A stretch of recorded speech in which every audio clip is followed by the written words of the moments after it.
So today, you guys, I feel like you guys need to see this. I've decided that just to build my YouTube audience, I'm just going to start wearing really ugly shirts. I am not kidding. Today, oh my God, like I've got spit all over the place just for me. Okay, so a couple of disclaimers. Number one, I feel like that this is going to be a very unruly episode. Number one, I'm double fisting coffee and water because, I'm a Libra rising. I got to keep it balanced. Number two, super ugly shirt. Well, at least it is here. I actually like it elsewhere, like in the real world, but for some reason, like against my backdrop, it's not working. It's really coming out very ugly. It actually, you know what it reminds me of? So like this shirt, I either feel like I'm a French, like your high school French teacher, a therapist, or I feel like I'm Kevin McAllister's mom.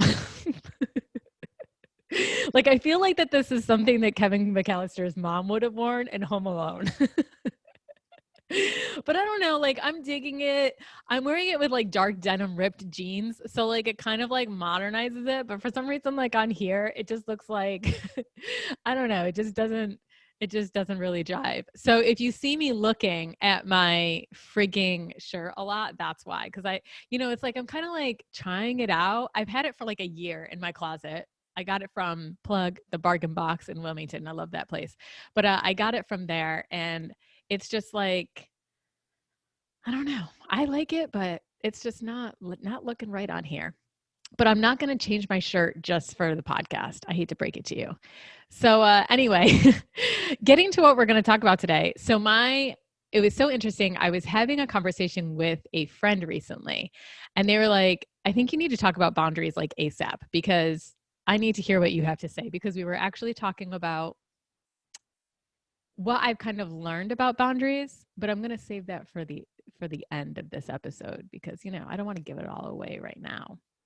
So anyway, welcome, by the way. Thank you for being here. I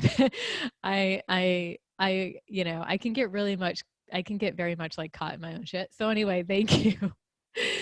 Thank you for being here. If you're here for the first time, welcome to the shit show. No, I'm telling you, today's episode is going to be super, super unruly. But anyway, just FYI, I did draw up an outline. Now, just a couple of giveaways so that you guys can understand where I'm coming from. So there's only two reasons why I ever draw up outlines. One is that there's just so much information and my brain just literally can't hold it all, that I have to create an outline. The other one is that I am not that great at the thing that I'm going to talk about. And it's so funny because I've only made 2 outlines with this entire podcast. I think the first outline that I did was for masculine and feminine energies, because that's just like such a huge topic. And then I made it for this one. And it's because literally like I didn't have boundaries until I was like 28 years old. And I feel like I'm constantly learning still how to create healthy boundaries. So I felt it best to create an outline. Not only that, but sometimes I do feel like when something is so kind of foreign, but also like I know a lot about it intellectually.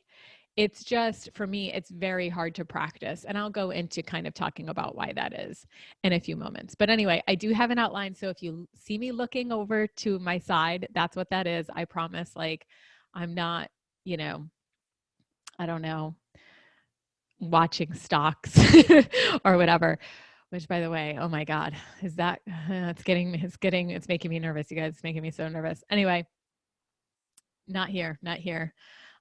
Go jump over to Russell Brand for that stuff. But anyway, so let's dive into it, shall we? Let's talk about boundaries.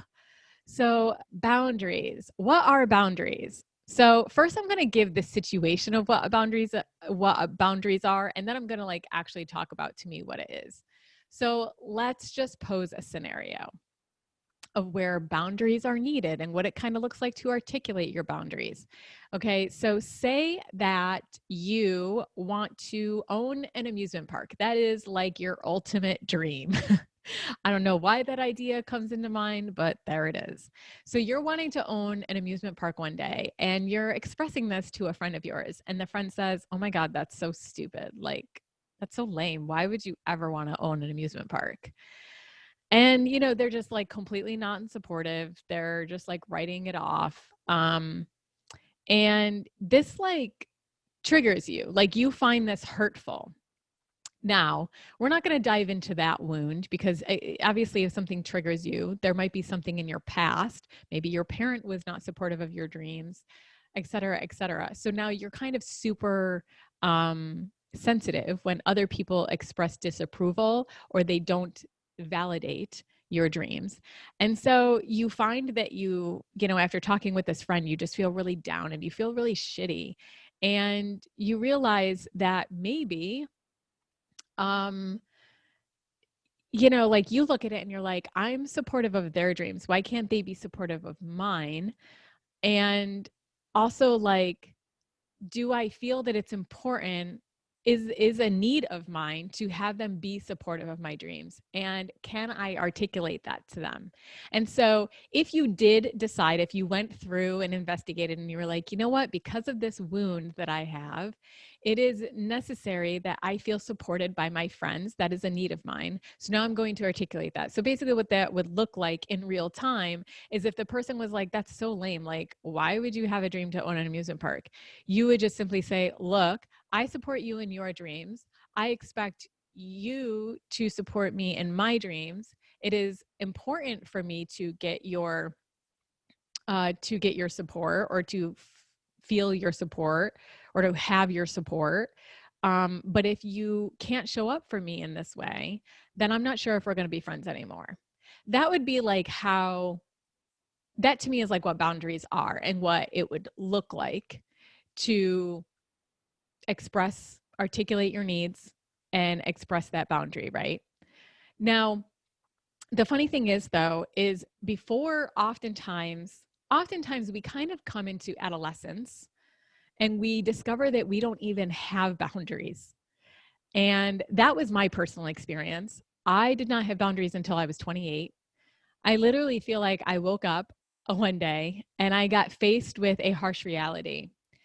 And I was feeling extremely kind of attacked. It's not that I was being attacked. I just want to make that crystal clear. It's not like I was being attacked by my external environment. It's not like anybody was deliberately harming me or, attacking me. It was just what I was feeling. And it was because I felt that I was being pummeled with people's expectations of what they had for me, of what they felt that I, was to be. And because of this, I actually started to go to therapy. And I remembered my therapist being like, well, you don't have to, first of all, you don't have to be what other people need you to be. What do you want to be? Like, and what do you need? And when she really started, I remember like my therapist, she kept like asking me, well, what do you need? What do you need? What do you need? And I remembered like getting almost like a lot of anxiety. Um, like I honestly felt like when I ran track for a year, and like, it was like almost like I started to hyperventilate because I was like, I realized for the first time that I didn't know what I fucking needed. I didn't do enough self-reflection to understand, number one, what it was that I had been through in my life. And number two, how that conditioning framed me enough to kind of come to the conclusion of what it was that I needed. So I kind of had to do this deep dig of going through that. And or it was like, well, I remember like there was one session where I was like, I need this and I need that. And, I was basically just like, blowing needs like left and right. And, I kind of came to later realize that a lot of those needs were born out of pain. A lot of those needs were born out of specific things that I did not receive as a child. And, some of them I still have to this day, and some of them I don't. But it was really interesting, like that whole process of digging into, specifically, it was more my childhood because, as we know, Michael Brown, your emotional body, or your emotional, what does he call it? But your emotion, who you are emotionally, is created between the ages of 0, newborn, and 7. And so I kind of had to really dig through my childhood and realize, okay, like, this is what happened. This is what I'm being triggered by. They're definitely correlated. So now what are my needs moving? What are my needs? And moving forward, are there boundaries that I can put in place that can kind of help preserve myself so that I'm not putting myself into those same situations that, might look like me being taken advantage of, or that people have really high expectations of me, or that, I'm just expected to be the person that people go to for help, or, that I'm smiling all the time, or, that I'm happy, Kimmy, which again are those people's projections. But it really can, if you're not a person that has created strong boundaries in your life, like, those projections do become a part of your reality. So I really had to go through and really, for lack of a better term, we're talking psychologically, I had to really kind of understand my identity. And I know, like, in the spiritual, from a spiritual standpoint, we don't have identity, right? But but that was then, and I wasn't where I am now. So I really had to kind of get clear on, like, okay, what do I need, and what do I want moving forward? What do I want my relationships to look like moving forward? Who do I want to be in this world? And once I was able to do that, you know, being able to, like, articulate your needs, boundaries really became more of this thing where it was an act of self-preservation and self-love. It was a way to, kind of just protect myself from participating in either unhealthy behavior myself, or protecting myself from other people's unhealthy behavior, or like harmful projections that they were placing on me. The other thing that it really kind of did was, I think it's so, having boundaries is so vital to your self-esteem and to your autonomy as a human being. So it really has this way of breaking like cycles of codependency, where, there's just such enmeshment. It's like, oh, this person is projecting this on me, so this must be true, or, oh, this person expects this of me, so I have to do this.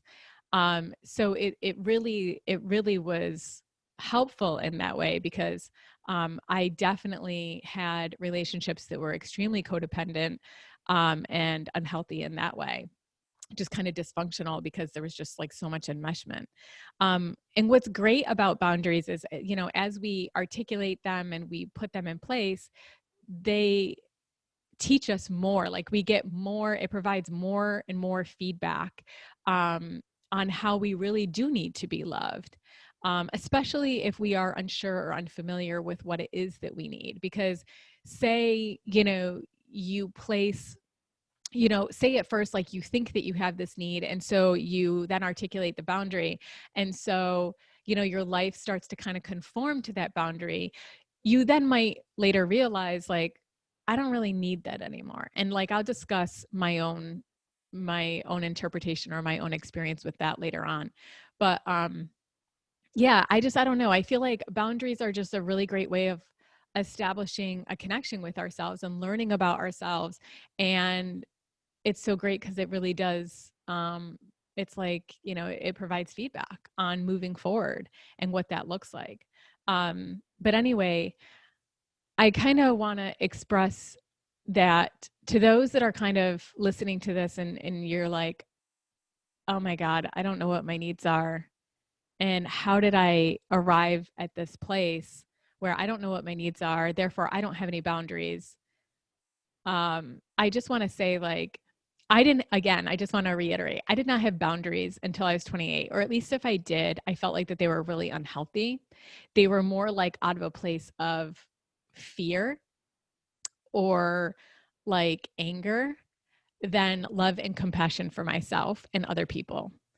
Um, Most of the time when we get to a certain point in our lives, and it's usually like in our 20s or our 30s, in some cases our 40s and 50s, and we have no experience with boundaries or boundary setting, it's usually because as a child, we were given responsibility that we probably shouldn't have. Maybe we were a co-parent, or maybe we carried some of the parenting responsibility in the household, or maybe, our parents just weren't great at validating what it was that we needed. Maybe there were times in which you needed your pain to be seen, and your parent just didn't know how to do that. And so they just kind of dismissed your pain. I think like so much adults that don't like it's kind of like this. Adults that don't have boundaries are children that were never taught how to have healthy boundaries, right? Parents that have strong boundaries create children that have strong boundaries. So it's kind of like if it's not modeled for you, if your parents don't have strong boundaries, or they may actually have strong boundaries, but for some reason, like maybe in some areas, like maybe they have a really hard time dealing with another person's emotions. So say they could have had strong boundaries themselves, but then when you came to them with whatever emotion, it could even be happiness, elatedness, they kind of dismissed you, or they rejected you, or they abandoned you during those times. That kind of taught you that your needs, or even just who you were, wasn't important and wasn't something to be revered and appreciated. And so, naturally that affects our self-esteem and our self-worth. And we're kind of just taught that we don't really matter. And when we believe that we don't matter, we don't have boundaries, because there's no standing up for ourselves. There is no identification of what is healthy and what is unhealthy. There's no identification of what we need and what we don't need. There's just so much enmeshment. There's so much, what you expect of me, I expect of myself.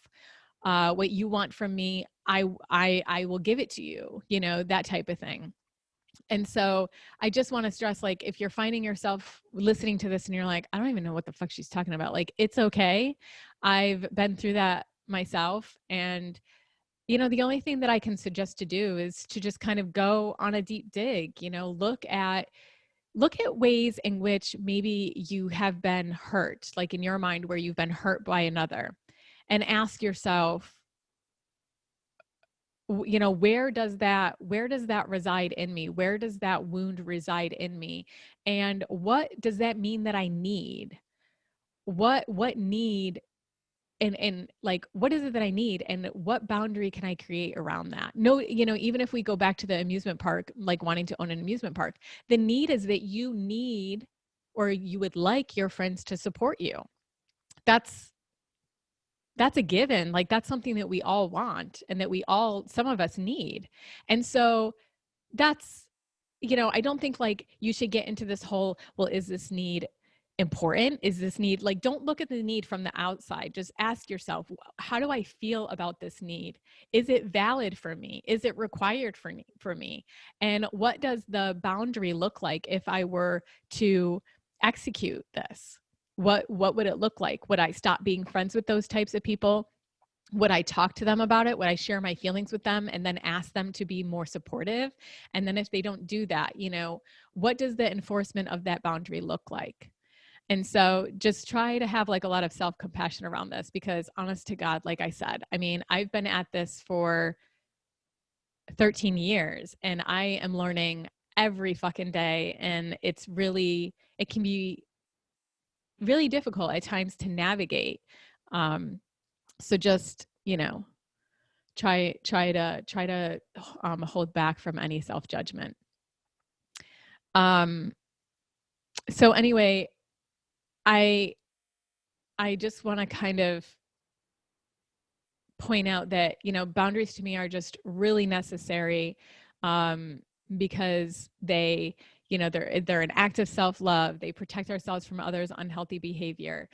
They break cycles of codependency, and in enforcing them or in articulating them, we get feedback. We establish a deeper connection with ourselves. We establish we establish a level of autonomy. We build our self-esteem by starting the investigation of our needs and providing ourselves with the care when other people can't. We take ownership of, you know, they allow us to really take ownership of our experience. And when we take ownership of our experience, there goes any type of victim mentality.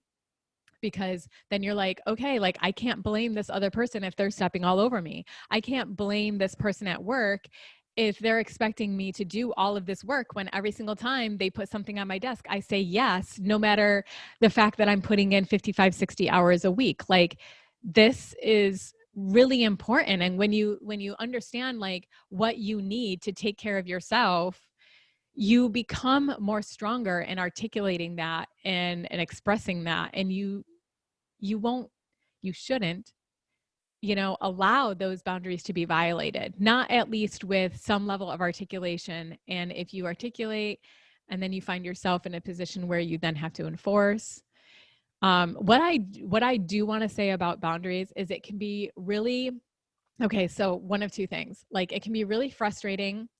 My own personal experience was at first, like when I started learning this stuff, I kind of like threw up the castle, I threw up the moat, and I threw up the wall.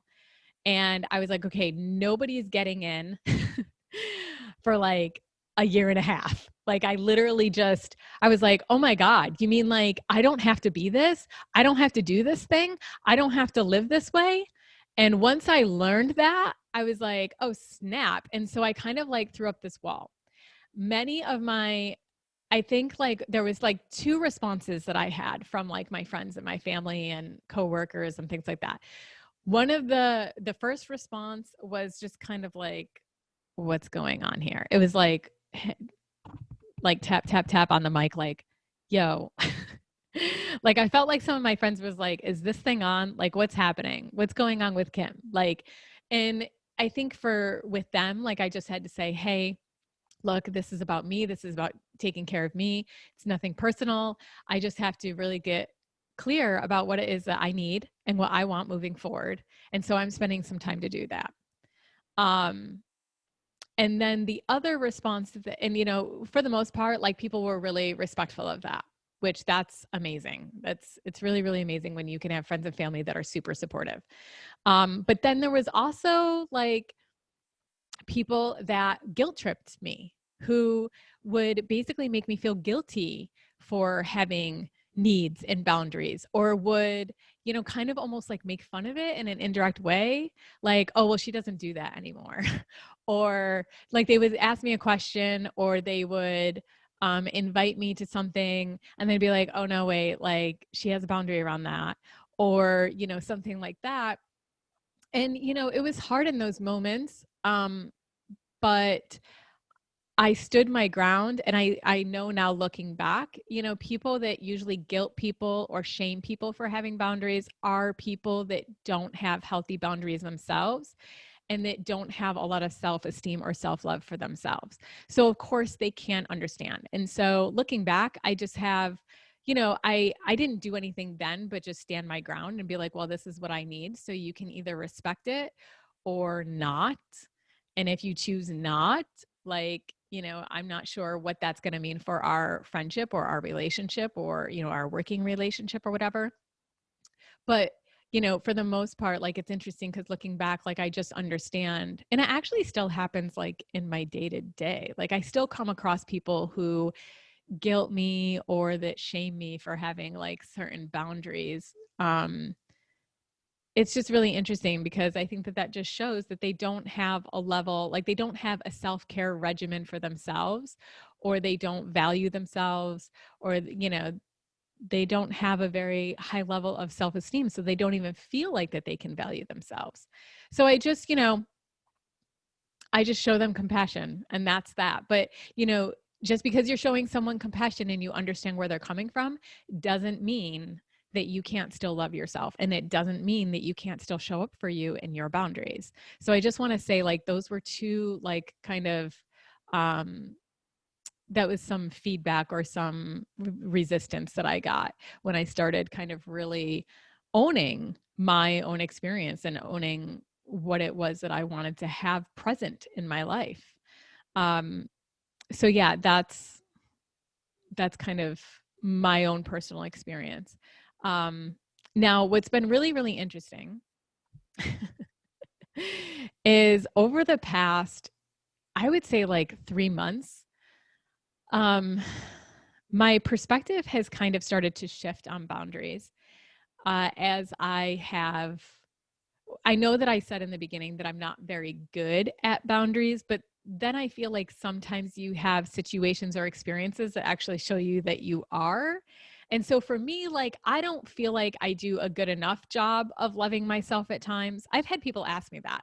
Like, I actually am going to do a little in the flow. I don't know if you guys have seen, but I'm now doing these little, I guess you could call them like mini episodes, called in the flow.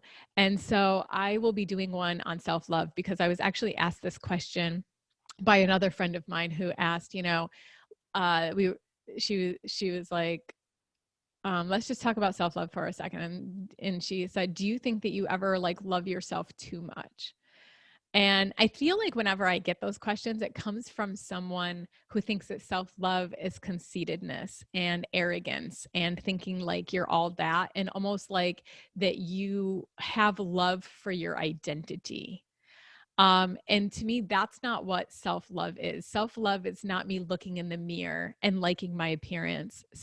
It might be a small part of it, but it's more or less that, like, it's like I look in the mirror and I see who I am and I accept it. It's like that type of thing. But to me, self-love is more about like self-care.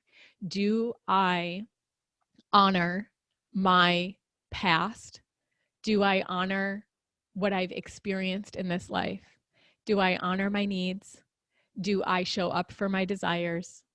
Do I um, take responsibility for my experience? Do I set healthy boundaries? To me, that is all what embodies like self-love. And of course, taking care of yourself, as a physical vessel that is on this, rock spinning in the middle of the universe. But to me, like, that's what self-care is. And so when I was asked that question, I said, no, I feel like that there's many times that I don't love myself enough. So for me, like, I don't feel like I do a great job creating boundaries, but I think that that's more just like a self-judgment that I have, because I feel like that I'm kind of late in the game, and I feel like I'm constantly navigating them and like looking at them and, pondering, do I need this one? Do I need, what is born out of pain? What is born out of conditioning? And, am I blocking myself? And so what's really interesting is once you kind of really start to get better and more fluent in boundary setting, there's like this little shift that starts to happen where, for me, I think I've really started to understand that that because we assign meaning and value to everything, that just because someone, so say, I guess what I'm saying is I'm the one who assigns meaning and value to everything, meaning I'm the one who causes all of my suffering. So somebody can do something that I might initially perceive as being harmful or unhealthy, or that might even just like rub up against like a wound that I have. But that doesn't mean that it means what I think it means, or that it means what I attributed the old wound to mean.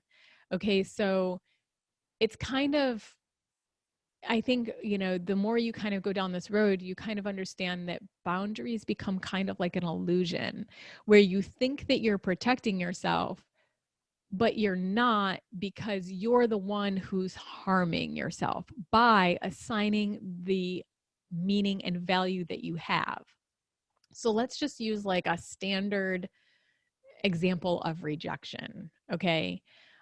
Say you start spending time with someone and, they show you that they care in their own unique ways, right? Like you guys are spending time together.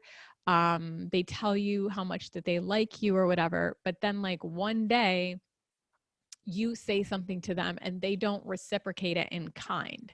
And it may not even be like that big of a gesture that you make. You may just simply say like, I really like you, or I would like to spend more time together. And if they don't reciprocate it in kind at that very moment, if you're reacting to this at all, most likely you have some type of wound around rejection. You have a deep-seated fear of rejection. So what happens is that person might just be in a space of their own in that moment where they don't reciprocate that to you. It's not something that they're doing intentionally. It's not something that they're doing consciously. They just don't reciprocate it. And you read that as them rejecting you, because that is the meaning and the value that you assigned to maybe your parent who rejected you in a certain moment. Like say, you walked up to your dad when you were 5 years old with a toy in your hand and you wanted him to play with you, and he pushed you away and was like, no, no, no, not now, not now. You take that as rejection. A little kid is going to take that as, my dad doesn't want to be with me. Like he doesn't want to spend time with me. And so therefore, anybody who doesn't receive you or who doesn't reciprocate, you may just read that as, hey, this person is rejecting me. But the thing is that is your interpretation and your interpretation only. You are not in that person's mind. You are not in the emotional space that they're in. You have no idea what they're going through. And I feel that the more that I've kind of come to understand this and be aware of it, the more I've come to realize that boundaries, while they are certainly necessary in your growth and in the understanding of who you are, you may just find as you are on this path, the more you go of like, knowing that you're responsible for your entire experience, it doesn't stop at boundaries, because boundaries is saying, I'm responsible for my life experience. So I'm going to place all these boundaries so that nobody can hurt me. But then you kind of, once you settle into the realization that, like I'm fully responsible for my experience. And that includes assigning meaning and value to other people's behaviors. And then, so once you realize that, you're kind of like, do I really need boundaries? Do I need this specific boundary? Now, I just want to stress here that I am not talking about allowing people to emotionally, mentally, physically abuse you. That is a situation where you need to act on loving yourself and you need to get yourself out of those situations. That is not what I am like. I'm not advocating for anybody to stay in any type of unhealthy behavior, especially that puts them at risk of hurting their self-worth and their self-esteem more. To me, I look at it and I'm like, from that point of view, like you are in that situation because you don't value yourself and because you don't have boundaries. So for me, you're at basically kind of like where I was when I was 28, where you need to self-preserve. You need to get some healthy boundaries in place, and some very strict ones at that, especially if you're being abused, and remove yourself from that situation, because worth is not attained through that's the other thing that you kind of realize too, is that worth is not attained through external experiences. It comes from within. And so once you state, I am worthy of not being in this situation, I'm going to love myself. Me being in this situation is not being loving to self. So, please do not take what I am saying as, oh, I can just like spiritually bypass my way out of, removing myself from an extremely unhealthy and toxic situation. That's not what I'm saying at all. This is strictly in the sense of where, you just kind of set up your life certain ways, and you kind of just learn, okay, what is it that I want to interact with? What is it that I don't want to interact with? What is the best for, what is in my highest? And sometimes what is in our highest is seeing that we're the ones assigning the meaning and value to other people's behavior and interpreting that as harmful, when in fact, it can be a catalyst for our healing. And that's where, in a case like that, you wouldn't necessarily, you have to decide whether or not you want that boundary. Because sometimes it may appear that someone is harming us when in fact, they're really just showing us what it is that we need to heal. And so take the rejection instance. If you're interpreting that person simply in that moment as rejecting you and not caring for you, does it really serve you to then sit there and say, oh, well, if you're not going to love me in this way, you can't be in my life anymore. Now, that is fully up to you and what you want to do with that. But that person's actions can be completely innocent and loving in a million other ways. And it could be innocent and loving in that specific moment, but maybe it was just loving to themselves. And so that's where we just kind of have to ask ourselves and say, you know what? Am I harming myself here by assigning this meaning and value that it simply does not mean? As one of my friends says, is this just another boring situation? Or is my wounds altering my perception to the point where I am harming myself? And so that's where, from that perspective, from a more like spiritual and fully embodied perspective of owning your experience, you start to really understand that not all boundaries are necessary, and some of them are just flat out illusion. So yeah, this has kind of just been my own experience, and it's been really, in the beginning, I just have to say this, wherever you are, just always love yourself. Have self-compassion for where you are. So, if you're at the place where you're still setting boundaries and you haven't arrived to taking on a more spiritual perspective, like, fucking that's okay. Like, I am a 100% advocate of, in order for you to heal it, you have to go through it. These are all just tools. Boundaries are tools. It is a tool of self-love and self-preservation and protection. And it is just as valid and just as required as the higher perspective that seems to be the higher perspective, but sometimes it's just not the fucking attainable one. Only you can decide what is right for you. As much as we are a spiritual being in this human vessel, we are human. And sometimes we just can't enlighten ourselves beyond where we're at. There are so many times where I can see the spiritual perspective. I feel like I'm called to it incessantly. And it's almost to a point where I can shame myself if I can't accomplish it, if I can't execute on it, if I can't live in it. Sometimes I'm just hurt. Sometimes somebody just rejects me, and it may not be a rejection, but I see it as a rejection and it feels like a rejection, and I'm just hurt. And I'm just fucking human. And placing a boundary and saying, you know what, this isn't the healthiest thing for me right now, I have to exit. Sometimes that's just where I'm fucking at.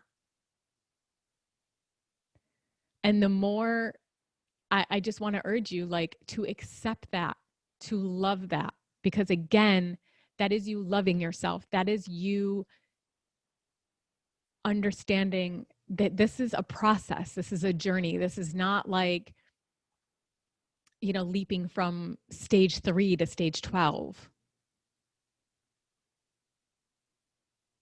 We have not gone from one-dimensional beings to now 4-dimensional beings at the snap of a finger. It has taken years. It has taken centuries. And so please just have compassion for yourself always and allow your process to be what it is. And what's really, really beautiful is the more that you do that, the more other people will support you in that. And you'll see that. It will be reflected back to you. So you need not worry. You need not shame yourself for where you're at. We're all just here doing the best that we can, given what we've been given.